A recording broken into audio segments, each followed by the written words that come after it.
Shalom, selamat pagi dan salam sejahtera bagi kita semua. Semoga kita semua senantiasa dalam keadaan sehat. Saat ini kami dari Bukit Sion kembali akan memperdengarkan firman Tuhan menurut renungan harian Toraya. Sebelumnya itu, mari kita satu di dalam doa, kita berdoa.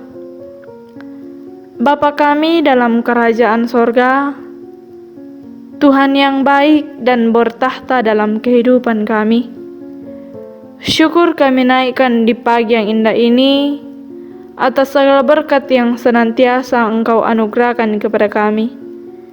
Nyata ya Bapa, Engkau telah memberkati kami dalam semalam lamanya. Kami telah mengistirahatkan tubuh kami ya Tuhan.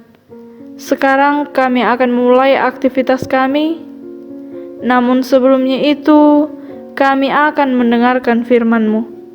Bukalah akal dan pikiran kami, agar firman-Mu ini dapat kami pahami dan kami mengerti, guna kami pakai untuk melanjutkan kehidupan yang masih Engkau anugerahkan kepada kami. Bersabdalah ya Tuhan, karena kami umat-Mu telah siap mendengarkan firman-Mu. Dalam Kristus Yesus, kami telah berdoa dan mengucap syukur kepada Bapa di sorga. Amin. Pembacaan kita saat ini dari 2 Korintus pasal 6 ayat 14 sampai pasal 7 ayat 1. 2 Korintus pasal 6 ayat 14 sampai pasal 7 ayat 1. Firman Tuhan berbunyi demikian. Janganlah kamu merupakan pasangan orang tidak seimbang dengan orang-orang tak percaya. Sebab persamaan apakah terdapat di antara kebenaran dan kedurhakaan? Atau bagaimana terang dapat bersatu dengan gelap? Persamaan apakah yang terdapat di antara Kristus dan Belial?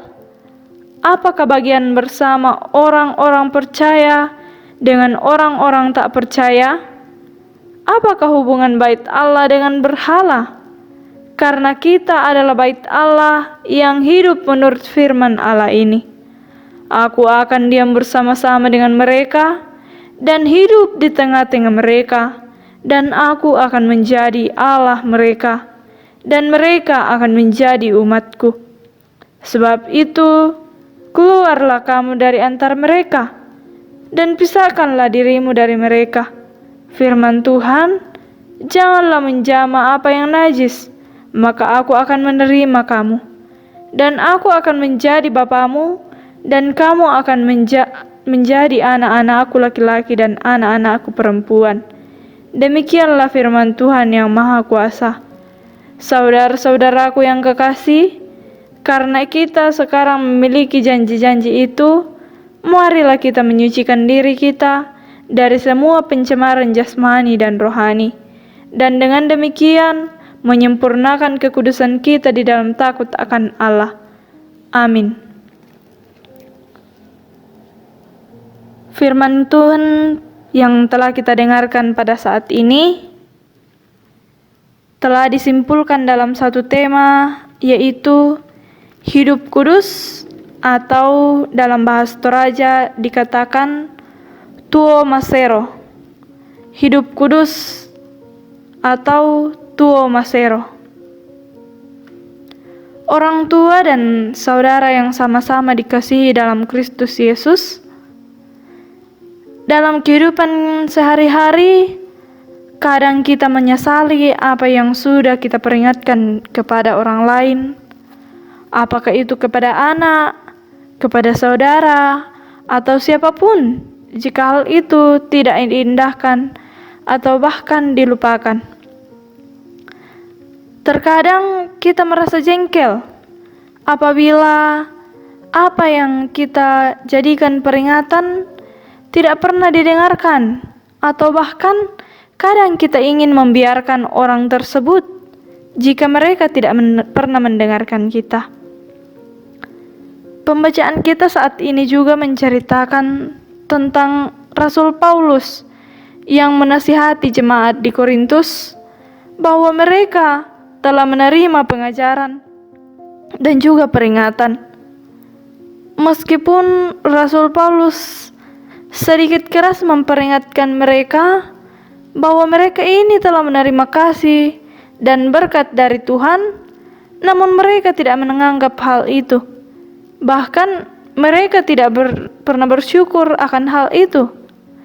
Bukan berarti Rasul Paulus melarang mereka untuk berinteraksi dengan orang lain. Namun, Rasul Paulus hanya mengingatkan mereka agar mereka berjaga-jaga dan senantiasa berdoa karena ada banyak pengajaran yang sesat yang akan menguji bahkan membuat iman goyah. Rasul Paulus mengingatkan mereka untuk tidak berjalan bersama-sama dengan orang yang tidak beriman, karena kebaikan dan kejahatan tidak akan mungkin berjalan bersama-sama, sama dengan terang dan gelap yang tidak akan pernah mungkin menyatu. Hal ini mengajarkan kita untuk senantiasa menyatakan diri kita di dalam kehendak Tuhan, bagaimana sikap sebenarnya sebagai orang yang beriman dan tidak disatukan dengan sikap sebagaimana orang yang tidak beriman. Kita sebagai umat Allah telah disucikan dan telah menerima janji dari Allah. Oleh karena itu, marilah kita menyucikan diri dari semua pencemaran jasmani dan juga rohani, dan dengan demikian kita menyempurnakan kekudusan kita di dalam takut akan Allah. Dalam 1 Korintus pasal yang ketiga ayat 16-17, firman Tuhan menyatakan bahwa tidak tahukah kamu bahwa kamu adalah bait Allah dan bahwa Roh Allah diam di dalam kamu? Jika ada orang membinasakan bait Allah, maka Allah akan membinasakan dia. Sebab bait Allah adalah kudus dan bait Allah itu adalah kamu. Kita, umat manusia, telah disucikan dan kita adalah bait Allah. Oleh karena itu, kita harus percaya bahwa Allah diam di dalam kita dan kita haruslah hidup kudus. Oleh karena kita telah disucikan dan telah diselamatkan Tuhan dari belenggu dosa, maka sudah sepatutnya lah kita hidup kudus dengan memegang teguh perintah Tuhan dan senantiasa berpengharapan kepada Tuhan Yesus. Roh Kudus akan menuntun kita menjalani kehidupan yang Tuhan masih berikan kepada kita.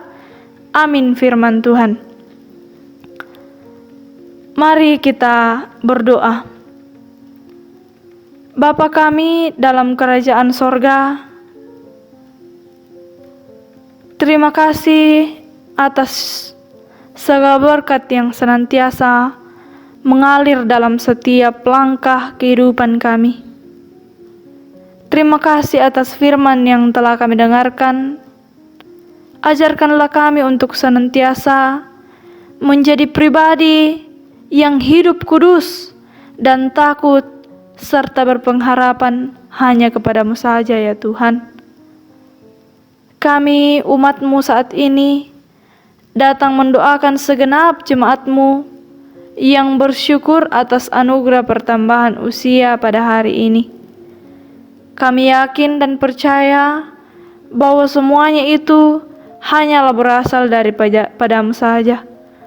Engkau yang akan menyempurnakan sukacitanya ya Tuhan, agar mereka senantiasa mengucap syukur hanya kepadamu. Kami juga datang mendoakan segenap umat-Mu yang sedang dalam usia lanjut dan dalam kelemahan tubuh.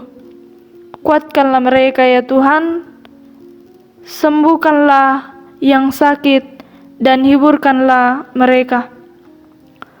Juga kami berdoa bagi saudara-saudara kami yang berduka. Roh Kudus-Mu kami harapkan dalam menghiburkan mereka, agar kelak sukacita yang daripadamu juga mereka akan rasakan. Tuhan Allah Bapa kami dalam kerajaan sorga, kami datang mendoakan segenap orang miskin, janda, duda, dan anak yatim ya Tuhan. Engkaulah yang akan menolong mereka, Engkau yang akan menghiburkan mereka dan menjadikan orang di sekitarnya sebagai saluran berkat-Mu ya Tuhan. Bencana alam dan musibah yang sedang melanda negeri, bahkan dunia ini ya Tuhan, kami serahkan semuanya ke dalam tangan-Mu, bahwa Engkaulah yang akan memulihkannya. Engkau yang akan menghiburkan dan menolong kami semua. Ulurkanlah tangan kasih-Mu Tuhan, menolong kami yang sedang resah karena adanya COVID-19. Kami percayakan seluruh kehidupan kami ke dalam tangan-Mu, karena kami percaya bahwa di dalam Yesus Kristus ada pengampunan dan pemulihan. Amin. Demikianlah renungan harian kita. Selamat pagi, selamat beraktivitas. Marilah kita senantiasa menjaga jarak, mencuci tangan, dan juga selalu memakai masker, agar kita senantiasa terhindar dari paparan COVID-19. Selamat beraktivitas bagi kita semua. Tuhan Yesus memberkati.